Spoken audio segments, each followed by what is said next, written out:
All right, so special episode today. We're going to talk to probably my top student, one of the mentees that I've worked with for a while that has made me super proud because she's on pace to outgrow me very quickly. So, with us today, Dr. Rebekah Griffith. We're going to talk a little bit about her journey and kind of do a case study of where she's at now and where we're planning to go for the next several months. So, Rebekah, thank you for joining us.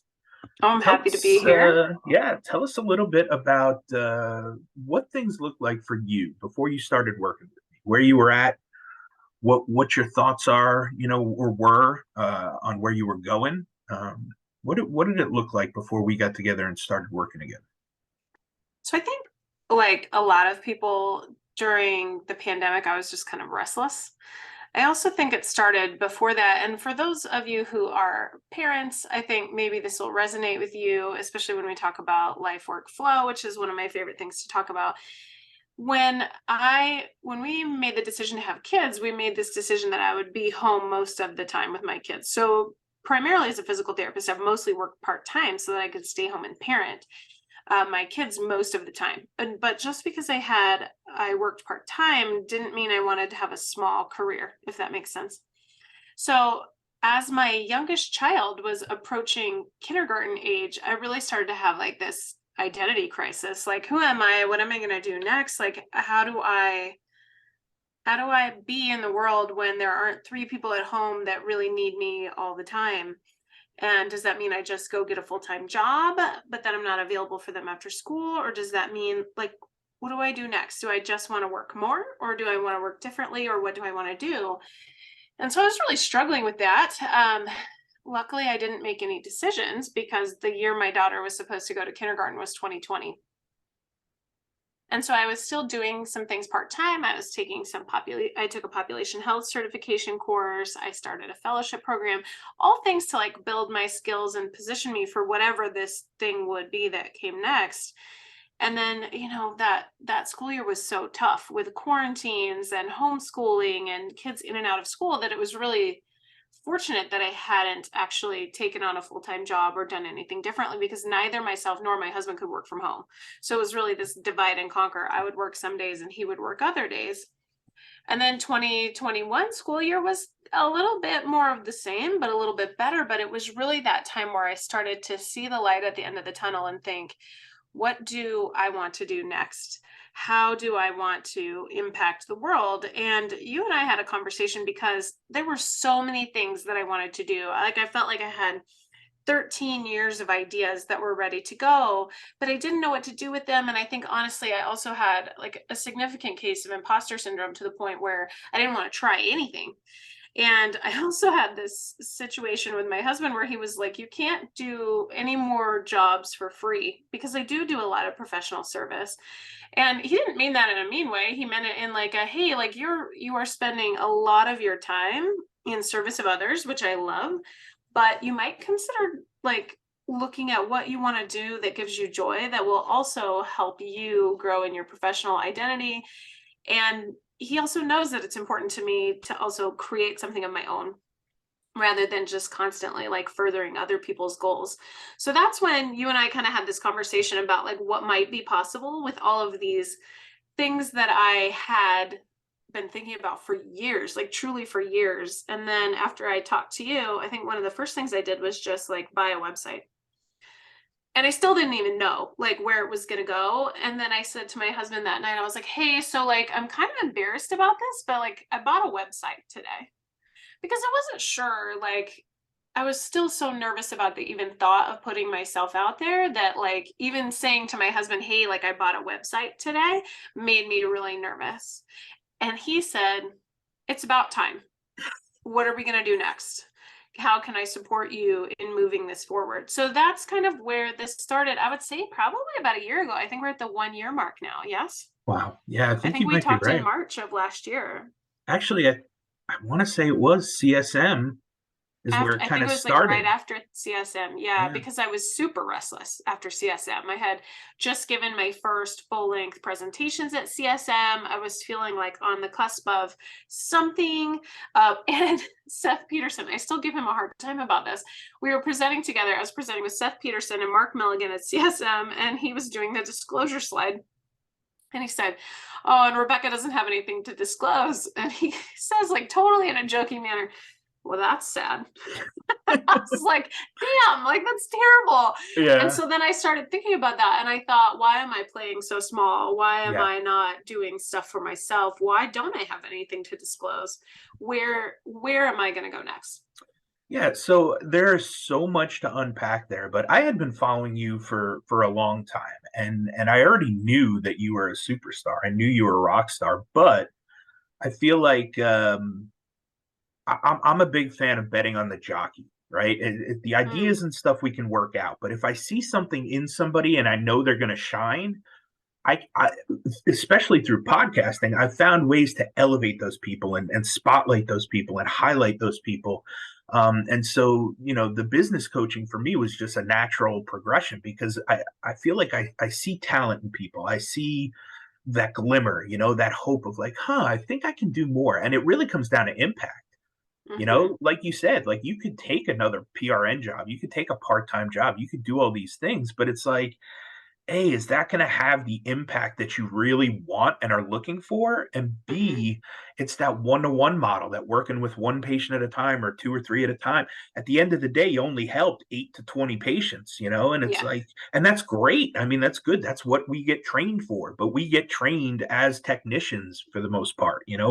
We are almost trained as a modality, and that's why it's tough when we're looking for to become primary care practitioners, and we want doctors and nurse practitioners and PAs and everybody above us to view us as primary care practitioners, and yet they're still writing scripts to physical therapy as a modality, like, here, just do stim and ice and heat, and it's like, well, that's not really what we do, right? So in order to have that bigger impact, the first step is really becoming the person that we need to become, right? And I think you Mm-hmm. were starting to get that idea that, hey, I've got this imposter syndrome. I don't know why. I got to figure it out because I have all these great ideas and I know I can make an impact on the world. And once you start doing some of these other things that we're going to talk about that you've done, your impact goes from that one-to-one model to the one-to-many model. And that's where A, we have more impact, B, we can actually make some more money, right? And C, we still can keep that one foot in the boat of healthcare or whatever it is that we love, whatever we got Mm-hmm. into for the first point. So Yes. like I said, the disclosure thing, it's funny because like you're supposed to disclose things that could be like a conflict of interest Right. because you're an expert teaching on something, right? And in reality, what it is, it's almost like an advertisement for what you do. So Yeah. it's like Yes. a double-edged sword. They're like, well, disclose anything that could be, any sort of financial issue there, and you do, and then people are like, oh, I didn't know you do that. Like Yeah. it's almost like it's like an added business card. It's like, hey, thanks for giving me a shout out there, for the disclosure. So it is important. I get it. You're supposed to disclose any sort of financial interest you may have in it, but also it does drum up conversation, especially after the talks. I can't tell you how many people have come to me after presenting at conferences and been like, oh, you do this? Oh, that was a great topic. Can I learn more about this? How can I? And that's the thing, is they want to know how they can work with you, how they can learn more from you, how they can do what you're doing. And so you have to have those things in place. Those have to exist somewhere so that they know you get to know you have something for them to go to. So the website obviously was a great start to your journey. And since then, now let's talk about the things that you've been able to accomplish. You have courses for sale online. You've done webinars. You've spoken at I can't even count how many different podcasts and student presentations and professional presentations at this point, uh, in-person courses, which I love. And then the book is out and rocking and rolling. And really, this all happened because you owned it. You put your flag in the ground and staked your flag in the ground and said, hey, my expertise is in physical therapy in the emergency department. And I'm going to give the world everything I have to give on that topic and then some. And so now I'm excited because you've gotten the foundation started. You've gotten all those things, And now we're looking at the then some, right? The beyond of the Bed Bath and Beyond, right? Yes. Well, I So don't love that example because the Bed Bath and Beyond here just went out of business, but I totally feel what you mean. But I think that you're right. I think that it really did. I think the first layer was mindset, and even just the title of the business, right? Like the EDDPT, and I had a really hard time with that. So because there are so many great physical therapists who practice in this space, that it was very difficult for me to be like the EDDPT, because it's not just me. There are pioneers in this field. There are people who've gone forward, but really the name of the business is not that I am the EDDPT. I mean, my face is on it, so you recognize me and you know to come and talk to me, because I'm less likely to come talk to you because I'm a nerd. I'd much rather you come to me. So if you recognize my face, then I feel like I'm a little more accessible. But the name really for me, what that means is this is the spot for you if you are the EDDPT in your facility. Yep. So and one of the things you said to me again about mindset and like how we're working together and building this was, you can't be an EDDPT. Like you can, but like that doesn't really inspire a lot of confidence, right? Like if your business is an EDDPT, like that doesn't really make you feel like this is the place I need to go and this is the place I need to be to get all the content I need to be the EDDPT. So I think for me, that mindset of like starting with that was a good place to begin. And how could I create that space based on that name, and could I embody that physical therapist so that then I could create the content that physical therapist would need. And so I think that was really tough for me, and I've had people who have been really not supportive. Like I had one person who I considered kind of a close colleague and friend say, wow, I guess some of us just aren't into shameless self-promotion. And I just was like really taken aback by that, and it nearly derailed me for a while, because I thought, wow, if that's how people see me trying to create a business like that, that makes me sad that we're not out here like rooting for each other. I think there's plenty of space, and hopefully if I'm successful, this business will benefit that person and they'll get lots of value from it. Other people were fabulous. They were like, thank you. We haven't had this resource. We need this resource. This is an area in the market that's missing. Please go forward. Let me know what I can do to support you. And that's my vibe, right? Like we rise by lifting others. So I think that I also have encountered that a lot in this business building space, is that you have people who are all about it and like there to cheer you on and build you up, and then you have the people who just maybe don't see the vision or misunderstand the vision, or are like a little bit maybe just distracted by whatever they're trying to build in their own life, that it can be difficult for other people. But I have made so many great connections and had such a great time exploring the space of being a business owner and a content creator and putting things out there, that it's been an incredible professional development experience for me. Yeah. And I think that if you're doing something right and you're gaining that notoriety and expertise and authority, as I call it, you don't start out as the expert and authority. You just don't. No matter where you were in your journey, 90% of the time, people I work with have to become the person that they need to be to then push this thing forward and really have the impact that they're looking for, right? So one, it's a journey. It's a growth thing. It's not there to begin with. It could be, but most of the time it's not. And even I tell students, even, hey, if you want to be the cheerleading expert PT, that's great. You can do that. You're not a PT yet, so document the journey, document the process, be open and honest with people and vulnerable and say, hey, I don't know what I'm doing, but I love cheerleaders and I love working with them. And so that's going to be my niche. And I'm just going to document everything I learn along the way. Then when I graduate, I could say, hey, everybody, congratulations to me and everybody who's going to benefit. I learned a lot. I'm going to become the cheerleading PT like I wanted 2 years ago. Now you become the PT. Now you start seeing patients on that. Now you write the books. Now you do the things.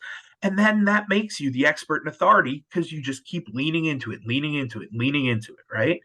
And eventually at some point, yeah, you are the expert and authority, but I guarantee you start out at a point that's way more well-informed than most people. And the Mhm. problem with that is if you're doing it right and you're hitting all the notoriety things and you're doing all the things you're supposed to correctly, you're going to have people that love and support you and want to propel your message and push you forward. But then there's going to be a population of haters. It just is what it is. And usually if somebody takes the time to make a negative comment or a post or rail on you for something, it's because they're broken inside. They have an issue. Either it's jealousy or envy, or they just didn't even think of it first. They were like, well, I know more than this person, I should be doing this. Well, then you should have done it. You should have taken those steps and done it by now. Well, and it's not too late either, right? Like, welcome to the Exactly. space. Let's better Exactly. together. Like, even, and I think too, like, especially in the emergency physical therapist space, like, the more the merrier is my philosophy, because there's so little out there for us that the more there is, the better off we'll be. So I don't know. I'm all about partnering with people and like building, and I have made just really the best connections over the past year doing that. And the other thing, the other mindset piece for me was this concept of saying yes and saying no. And the reason I say that is because I used to be the kind of person who said yes to everything just because I'm a little bit of a people pleaser. And I think most physical therapists are. And so I would just say, oh, so and so wants you to do this. And I'd say, yes, yes, I'd love to do that. Even if I really didn't want to, or it really distracted me from what my vision was. And so like my husband said, you need to stop saying yes to so much uncompensated work, because that was all I was doing. And so that next piece was, can I stay focused on what I need to do? And the quote that has been sticking with me for that, I'm going to read it because I think it's valuable. You have to decide what your highest priorities are and have the courage, pleasantly, smilingly, non-apologetically, to say no to other things. And the way to do that is by having a bigger yes burning inside. And that's a Stephen Covey quote. But if you don't know what you're going after and you don't have that vision, it's very Yes. hard to get lost and off the path. Yeah. But then once I kind of got that no mindset, then I started getting all of these opportunities that really did kind of further the vision, but also challenged my imposter syndrome and made me feel like, why are these people asking me to do this? And so, I continue to struggle with this a little bit. For example, there was a moment when I was invited to give a presentation, actually not on the emergency department, but on leadership for a conference. And it was a paid speaking opportunity. And I was like, why are you asking me to do that? Like, I said, that's so nice of you to think of me, but it seems like maybe somebody else should do that. And the person who invited me said, well, hey, don't you like hold these leadership positions? And I was like, well, yeah. And she's like, and why should you not? Like, I don't understand why you feel like you shouldn't give this talk. And so that was this moment where I had to think, like, I need to validate what other people see and embrace that a little bit, and then challenge myself through that growth mindset to level up a little bit, and then say yes to those opportunities that are appropriate, that align with my vision and scare me. And I did it. Like, I did it. I really struggled with it. I resisted it. I had difficulty putting the content together. And even the night before, I was like nearly ill with this like concept of presenting on leadership. And then the next day when it was time and I was in the room, I didn't think anyone would come. It was standing room only. And some of my professors from PT school were in there. So talk about like intimidation. Like, I was so afraid. But the concept of my talk was the most difficult person you'll ever lead. And, spoiler alert, it's yourself. And it was very well received. And it really made me see that I do have some value to contribute based on my experiences, whether they be through service or through my career or through being home with my kids or through trying things and building things, that I do have something that might resonate with people. Is everybody going to feel like that? No. I mean, I'm sure there's lots of people that never want to hear my voice again, and that's also okay. But if I can find anybody that I can hopefully impact through sharing this process that I've been on, I think that's of value. And that also aligns with my vision for professional development of my colleagues and like supporting other people. Yeah, I think, you talk about vision, right? And again, I don't know that I had originally coined it this way, but I think, I've always called it zone of genius, right? Your Mhm. higher calling, your one true thing. It's called a bunch of different things by a bunch of different people, but it is that vision, that one thing that you want to do in this world, that you're meant to be in this world for. And it takes a while to find it, and some people never find it, and that's sad. I'm bummed for them, but at the same time, if you know that it's in you, you just know it's something bigger than just working a part-time or a PRN job, or whatever it may be. Then you know that you can't stop at any time to not go after that. You have to keep pushing, and once you find that zone of genius, then things just become a whole lot easier, because every opportunity that comes your way is either going to be a yes because it propels me toward that North Star, or a no because it's trying to pull me away from that North Star. And it can deviate a little, it can look a little bit different, but the big picture, the big ask is like, is this going to align with my vision and what I'm trying to accomplish? And I think it goes back to, again, talking about the haters. Like, they won't see the vision. Even people that love and support you and are very close to you don't see the vision sometimes, because Yeah. it's your vision, and it's how you and kind of encompass it and think about it. And it's like, there's things you're going to do along the way that are not necessarily going to make sense at the time to even maybe yourself, but you just know it's right. You feel it. You have that gut instinct that this is right for the vision and for where I'm going. So I'm going to pursue it. I'm going to push forward, and we're going to see how it happens. And hey, like you said, spoiler alert, worst case that happens, you fail and you learn from it. Yep. And then you get better for the next time and the next opportunity that comes your way. I've never been a big fan of calling it luck, right? It's hard work over many years that Mhm. eventually gets you game ready for when the opportunity presents itself for you to pounce on it. And again, you've sped up the process tenfold, to where you're just, again, like snowball, just gaining momentum here as days go by here. So I'm excited for the next phase and the next step. But again, let's start with where you're at, right, in the business and what you're doing and what you're accomplishing. Talk about the offerings that you have to help people really learn about, the emergency department, how physical therapy works with that. But then just kind of a little bit bigger offerings too, bigger picture. Yeah. What all you have to work with. So my overall goal, right, is to make emergency department physical therapists well known and well practiced. So that's two pieces, and that's it. That's really it. I want you to know what emergency PTs are. I want DPT students to know that that's an option for them. So one of the things that I do is I talk to PT students either at their school, on Zoom, as an invited lecturer. I'm going to be speaking in Boston at the Northeast APTA Student Conclave to really share what we do. And part of the goal of that is not even necessarily that they'll all become emergency department PTs, right? But so that they can see outside of the clinical structures that we put in front of them. So they can see outside of the matrix, that they can see that there's space for innovation, there's space for us to go to our patients, and that PT doesn't have to be how it's always been.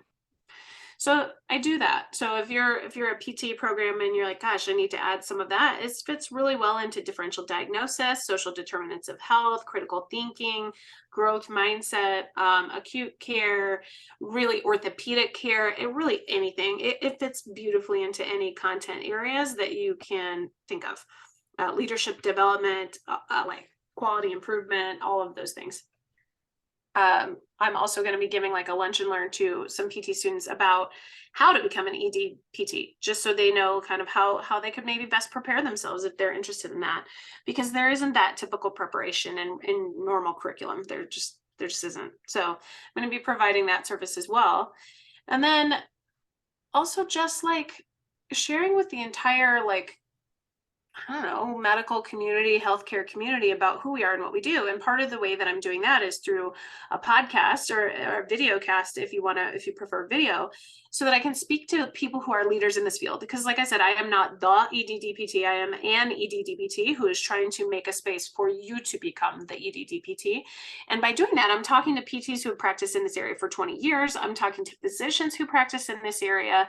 I'm talking to people who can help us understand more about healthcare disparities, social determinants of health, innovation, all of those things that we need to be successful there. So that there are those little bits of life in this space that you might not be aware of to help, again, make it well known. So that's another kind of avenue that I'm working on. But then when we really focus on the well-practiced piece, that's hard because the first thing you have to do is have a practice. So the next big piece is, how do I help you practice successfully in the emergency department? And that begins with building a thriving practice. And whether you've been in the emergency department for 10 years or you're just getting started, there is value that we can add to help you thrive in this space, because there may be lessons that I've learned that you can learn from, that I've failed forward from. So different ways to do that. I have a book. It's probably the cheapest option, right? It's like $25 book from Amazon, top of scope. It's about mindset. It's about logistics. It's about why and how, and also hopefully to inspire you a little bit about the calling of actually being in the emergency department.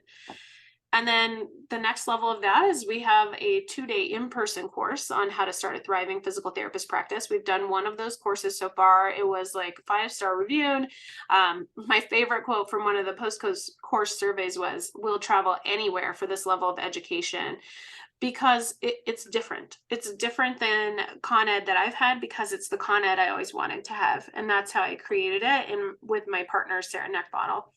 So that's an option that we have. We have another course coming up in Massachusetts. And the other great thing about that is other people and facilities are seeing the value. So they're asking us, can we host your course for you? Because we want this in our space. We want this kind of education here. And how can we best support you? So Boston, Northeastern University, shout out to Northeastern, will be there in September to provide more of that same content. And then we're also selling webinars, right? And that's going to take a while, because as you know, like building lectures and content takes time. So there's several there now that people can start with. There's one on mild TBI and differential diagnosis of dizziness in the emergency department. There is content on examination and evaluation of the older adult that I did in partnership with Dr. Kaylee Brockway, who is a geriatric specialist and really like specializes in complex care. And one of the ways that we approach that is we give you, here's the absolute best evidence for how to manage a patient of this age. And then I come in and I'm like, and here's how realistically you will take all of this information and implement it in this unique practice setting. And then there is actually a webinar on how to keep patients out of the emergency department for my outpatient folks who really are looking for a service to add to their business for digital triage to keep patients from going to the emergency department. Can you be that line of triage that keeps patients from going into the emergency department? Hopefully the answer is yes. So lots of different offerings. There's so many more webinars coming, but you know, books take a while to write and content takes a while to create in the midst of being in a fellowship program, being a mom, and having a job outside of this. So I hope that people will continue to check back and will continue to share opportunities. Yeah. Again, for education, also we do a quarterly journal club every quarter to discuss the literature surrounding the emergency department. And every month I have a colleague, Dr. Nika Jacobson, who actually does a breakdown of new research that impacts PTs who are practicing this space. And we do kind of like a take 5, like stop scrolling for 5 minutes and take a look at this so that you can take away 5 key things from this article this month, just to help you stay up to date. So those are different ways that we're doing that. And then the next level that I'm hoping that we can move to soon, because when you talk about like touching more people and making bigger ripples, the biggest ripple I want to make is I want to come into health systems and provide consulting to just start that program for you. Like I want to save you the work. I have learned the lessons. I have done the research. I have like practices that work. I want to just come in, set it up for you, get you going, so that all you have to do is show up and start practicing at that top of scope level and be ready to go, so that healthcare systems can start reducing hospital admissions. They can start reducing opioid prescriptions. They can start reducing unnecessary imaging and unnecessary hospitalizations, and increase throughput and improve patient satisfaction and improve provider satisfaction. I think there's so much we can do in such a short space of time to just drop a program for you so that you can improve your service in the emergency department, which is the gateway to your entire healthcare system. So I think that's really what's next. And then when I think about too, like my own journey and like what I've learned as a physical therapist, there are other things that are more what I would call like passion projects, like professional development coaching, providing that one-on-one coaching to help you find that life work flow, and not and separate from what you do, right? Like you truly do business coaching to help people like start a thriving business. Professional development coaching really for me is for the me that I was as I went into the pandemic, and the wandering me during the pandemic, the person who didn't know what to do next, that wasn't sure of their career and had no vision. Like it really has turned into something that I love offering to people, that one-on-one time to sit down and help you think about where you want to be 1 year, 5 year, 10 years, so that that time doesn't pass without you meeting that goal that you might have. And then also I'm writing another book. Love it. So let's dive into those now. It's a lot. Sorry, it's a lot of things. It is. But this is the cool thing, right? When I wrote my original book, right, PT Educator, Student Debt Eliminator, it was all about multiple revenue streams, and people, had come to me saying, "Well, shouldn't I just focus on one and go really deep and focus?" And I'm like, "Well, you have an umbrella, right? And this is what I teach in the Feilgood Method. But you have that zone of genius, that one thing that you're truly passionate about." The multiple revenue streams just come by layering in different offerings around that one true thing, that one passion, that one zone of genius. So, it is the book, it is the courses, it is the consulting. It's whatever it is you want to add to it and offer your services, right? And I think, if we go all the way back to talking about imposter syndrome, right? If you've gone through a DPT program or any sort of medical professional program, you're already ahead of 90% of the general population, right? So that's the first step. You know more than 90% of the general population. Now, let's just say that what you want to offer is some sort of CEU course or something that goes to your peers, right? Well, yeah, okay, now you're in that 10% and you want to be closer toward the top of that 10% if you're going to offer that stuff. But at the same time, let's just say you have haters coming at you and arguing with you over your techniques and the stuff you're presenting in those CEU courses. Again, I feel like they've got something broken inside them that they have to work on. But B, like, do you really, it's okay to be polarizing and to just pander to your audience and not worry about the haters. And truth be told, those haters aren't your audience. That's not your client. That's not your avatar. That's not who's going to come to your courses. So I think the imposter syndrome, we need to just break that down. Now, that being said, every time you add a layer or do something new, yeah, there's going to be a little bit of imposter syndrome there. But realistically, I don't even think it's imposter syndrome. It's just like a unknown. And it's, we have to become okay with the unknown and going into it knowing that, hey, I don't know what I'm doing. I'm going to figure it out. I was at CSM sitting in on a talk on navigating your research journey with PhDs that have been there for 10, 15, 20 years. And all of them said they had no idea what they were doing. So it's like, yeah, we get better at it. We just practice over time and all of a sudden we get better. But like, yeah, none of us knew what we were doing when we first started. And some of us still don't know. So, it's okay to have those blips, but I think the key is to anchor it back to the thing that you first started doing and all of your accomplishments since then. And that should put the imposter syndrome to rest. I think you can just look back and go, oh, yeah, but I didn't know how to do any of those things and I figured them all out. So I'll be fine with whatever this thing is. Even if I fail at it, I'll just learn and get better and bring in the right resources and whatever it takes. So I think it's, not too worrisome. I think imposter syndrome gets, blown out of proportion sometimes, especially when most of us don't know what we're doing. We're just trying to figure it out.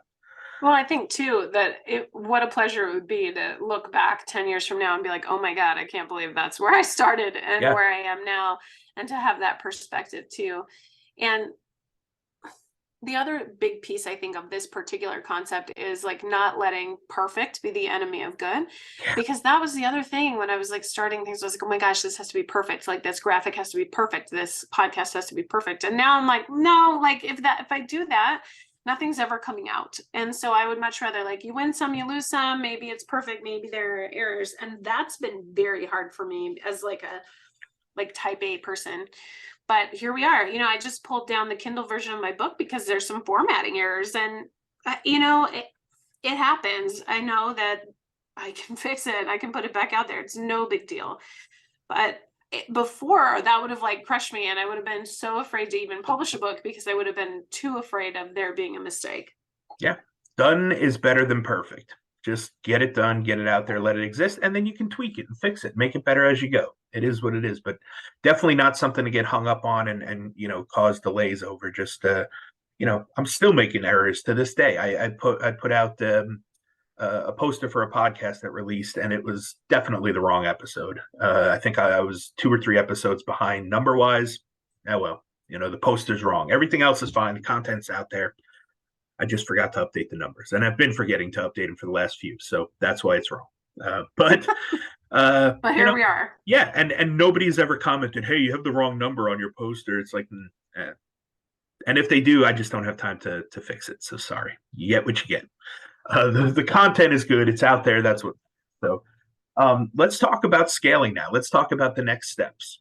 Mhm. So you said consulting, which I love. I think that we can all do that. Whatever our expertise is, whatever our zone of genius is, we've had experiences in life. And this is where the expertise and authority point comes in. You don't need credentials to do a lot of the stuff that we're doing.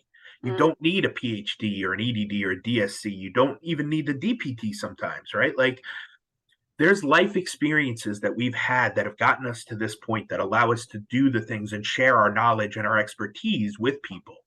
And consulting is definitely one of them, right? Like, my first consulting gig was for injury prevention and wellness, essentially, right? So going to companies like moving companies and furniture companies, things with manual labor and lifting and things like that. And then there was one typing company eventually. It was data entry. So it was repetitive use injuries. And it was like, hey, would you like to lower your workman's comp costs? Yeah, absolutely. Okay, cool. I can do a 30-minute tour. You can show me where the injuries are happening, what equipment they're using, what their jobs look like. Then I'll come back in a week or so, and we'll do an hour and a half talk on, hey, here's the way I'm going to educate you on proper lifting, body mechanics, drinking water, getting sleep, not being that zombie workforce, so that you stay healthy and you don't get injured on the job, right? Mhm. I didn't want to do that. It just kind of fell into the lap because, the company I was working for didn't want to do education on the front end. And it was a workman's comp type company. So I said, all right, I'll do it myself. And that's what I just started doing. Right. And then the consulting grew into things like business, book writing, podcasting, right? All these things that I've done now over the years. And I can consult on 10 to 12 different things now, which is great. Because for me, consulting is kind of like a sniper, right? It's like there's one little issue or something we're trying to accomplish and we need to bring in the expert to show us how to do it and then move on, right? It's a focused one time, come in, do the thing, and then you're in and out. Whereas a coach kind of comes along with you side by side along the journey until they're ready to kind of push you out of the nest and let you flop your wings on your own a little.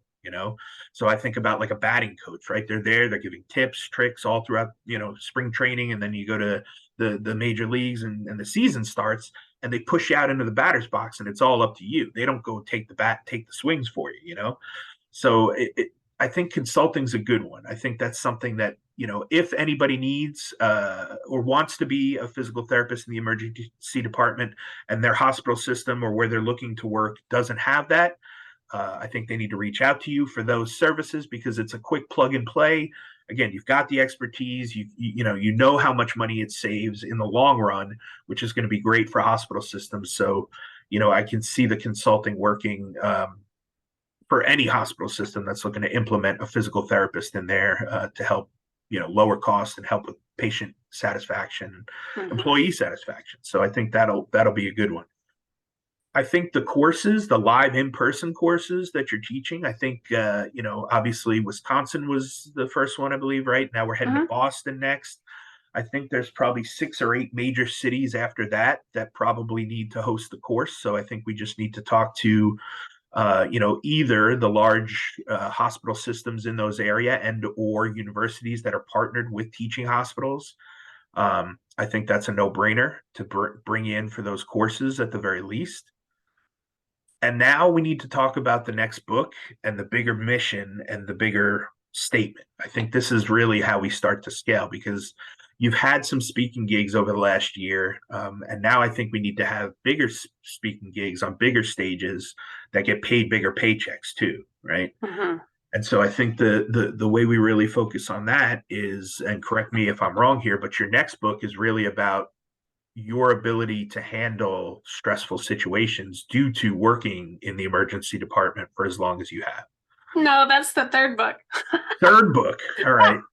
No, All because right. I had already kind of started this other book, and it's really mostly about like experiences as a physical therapist, and part of the reason, but these two things do tie together. So part of the reason for writing this book is burnout. And that's Ah, another thing I okay. feel really strongly about. So this book, like one of the ways that I cope with burnout and help manage my stress is through writing. And so I will take particularly like challenging patient care situations, especially the ones that kind of hurt my heart a little bit, or the ones that help me grow a little bit, and write about them. Obviously, I change details so that you can't identify the patients, but like the spirit of the interaction is the Yeah. same. And that is restorative to me. And it also reminds me why I chose this job. And hopefully people will find some like beauty and value in that, in like hearing those stories and feeling those moments so that they can too remember why they became a physical therapist, and maybe see it as a way that they can cope with some of the burnout feelings that they might have as well. Perfect. So really then this becomes a series that builds upon each other, right? It starts as here's how to be the best ED PT you can be based on my knowledge and experience. Then it goes to, hey, when things get tough, burnout is an issue in physical therapy and healthcare in general. Hmm. Here's some ways that I've navigated that, and hopefully my stories and experiences are helpful to you. So then we go to now how I handle stress in general because of my experience in the ED. How I handle stress, how I get things done. Yeah. Like I had somebody actually ask me, I put together a presentation and recorded it in like a very short amount of time, because I am a very, very, very talented and gifted procrastinator. Hmm. And I unfortunately do some of my best work in those high pressure situations. And I think some of that is because of the work that I do in the emergency department. And I Sure. used to feel real bad about it until I read, I can't remember which book it was, that said that Dr. Martin Luther King Jr. actually rewrote his entire I Have a Dream speech the night before. Yeah. He was going to give a Parkinson's completely different law. speech. Yeah. Yeah. And It's so Parkinson's law. I've now like leaned into that, but this person was just incredulous that I had put this together the day before and said, "Can you teach other people how to do that?" And like how to, like, because what she said was, "I've got the procrastinator part, but not the success part. Yeah. So can you help me find the success to go with that?" And I think too, like even lessons from being a parent with kids with all different needs, including one who has some special needs. Like, I think those lessons also help me be successful in the emergency department and manage stress in the rest of my life. So I think hopefully I have some value to share there. And again, this is like, I'm having a hard time even saying that, because again, like, why would somebody want to listen to me talk about that? But if I really sit and think about it, I think I do have a lot of value to add Yeah. to that discussion and a lot of lessons to share. Absolutely. Your story, your experiences, again, right? Very similar. Got back from CSM. Mind was mush. Didn't want to do anything. Just wanted to sleep for a few days, and So got bad. got tagged. The night before. I'm like 9 p.m. I'm getting ready to go to bed. The kids are. We should have been in bed already, but my son had a readathon going on, so we had to stay up a little longer to read a couple books. And the vice president of the Texas Physical Therapy Association shoots me a message and say, "Hey, our keynote speaker for this, hype talk couldn't make it. Can you do a speech tomorrow?" And I was like for legislative day, like, and he's like, "Yeah." And I was like, "All right, I guess let's do it." Right. So I had 3 or 4 hours to put together this speech to then leave the next day at 7 a.m. to get up there to the Capitol building in time. And it was just like, and the funny thing, on the way, I've been taking this back road up to school every day. I take my commute, right, for 3 years now. Never an issue. That day there was an accident on the road. So I was, delayed. Luckily, I left early enough that I still got up there in plenty of time. But it's just like, you just have to expect those things are going to happen, and you just have to roll with them, and you just have to say yes to the things that matter and figure it out. Like you said, like I was successfully able to get this done, even though I was asked hours before. Why? Because I said yes, I committed to it, got the adrenaline pumping a little, and just sat down and bleh. Just put it out there on the Adrenaline. page. Maybe that should Yeah, be the title of the third book, there it Adrenaline. is. Adrenaline. That's it. Well, cool. So that now allows you to speak on topics. Essentially, very simple. All we need to do is put together a speaker one sheet with the 3 or 4 topics or stories that you can talk to on a keynote, or a 30-minute speech or whatever. Um, Broad enough to where it can reach a larger audience. Doesn't have to be physical therapists in the emergency department, but you can take your experiences that you've had as a mom, as a student, as a physical therapist in the emergency department, and then put those out in your message, and come up with 2 or 3 key points for people to take away from your speech. And like I said, you craft a speech for a 15, 30, and 60-minute option, and then you have 4 different speeches that are all based on those time slots. And then you put that on your one sheet. Here's what I can speak to, and we just start offering that to companies that have budgets for people to speak. And that goes, to the next phase, the next step in how we scale. So I think, the book sales obviously help support that speaker one sheet and coincide with that.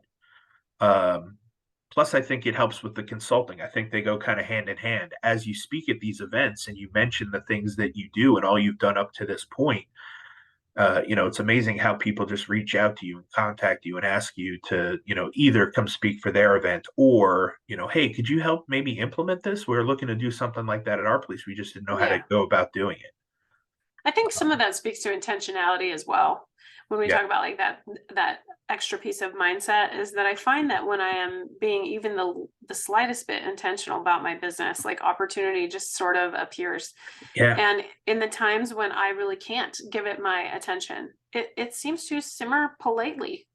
And then as soon as I'm like, okay, I'm here for you, like even the smallest bit of intentionality just sort of unlocks opportunity. So Yep. I think that's a piece that I think is part of that mindset success. Yeah. And it goes back to that shameless self-promotion type stuff. Like I tell people that you have to unapologetically promote the heck out of yourself, because if you truly believe in that vision and that mission and that North Star, and it's going to impact people in a positive and helpful way, then you should have no problem promoting the heck out of yourself, because no one else is going to do it for you. That's so true. And I mean, you may have those 100 true fans that are just like sharing all your stuff and putting your word out there, and your disciples, if you will, right? And that's great. You're appreciative of those, but like, you can't rely on other people to do your work for you. And so I'm a huge fan of promoting the heck out of yourself. And it's not in a braggadocious way. It's not like, hey, everybody, look how great I am. It's like, no, I've got this thing. I truly believe in it. I know it can help you. Here it is. Take it or leave it. I'm not asking you to get on board and do it, and buy this or buy that. I'm just saying, hey, I'm putting out a bunch of content for you. I hope it helps. If you want to work more with me, here's the ways to do it. And that's it. It's up to them then to take it and run with it if they want. I think too, just as an aside, I think it is a little bit of a gender specific thing sometimes, where women are really taught not to promote ourselves. And that's also a mindset that I would like to change for any women that are listening. Like, most of the men that I have encountered in my business dealings over the last year have been very supportive, very willing to support me, and also like unapologetic about how they market and support their own businesses. And women, I've found, are a little bit the opposite. Like, there's this feeling that people will just discover us if they're meant to, and we need to not be like shouting what we have to offer. And I would just like to challenge that a little bit, because I think if we don't, we are going to be drowned out by other people who are willing to share what they have to offer. So, and I may be wrong, I may be off base about that, but my experience, at least in my own life, is that women in my spaces have just been taught, like, we don't self-promote like that. It's not the way to do things, but I think it's time that we try it. Yeah, I love that. Well, Rebekah, thank you for doing this with me. Thank you for kind of giving some real life steps and how we kind of work together and what we've done and what we're, hoping to do in the future. Where can people reach out to you? Where can they find you if they want to learn more about what you're up to these days? So Twitter is great at the EDDPT, Instagram the same. You can also contact me through my website, www.theeddpt.com. LinkedIn and Facebook, all the places. You can find me pretty much with that handle anywhere you might look. Awesome. Awesome. Well, I'm looking forward to the future. I can't wait to see what is next. Like I said, you are on a pace to outgrow me very quickly. So, congratulations for all your success, and I look forward to seeing what's next. I can't wait. And I hope that a year from now we can have this conversation again and just kind of check in every year and see, like, where have we been, what have we learned, and what's coming next. Awesome. Awesome. Well, we'll book it then. I'll put it on the calendar 1 year from now. The Sounds update. perfect. Awesome. Talk to you soon, Rebekah. Thanks.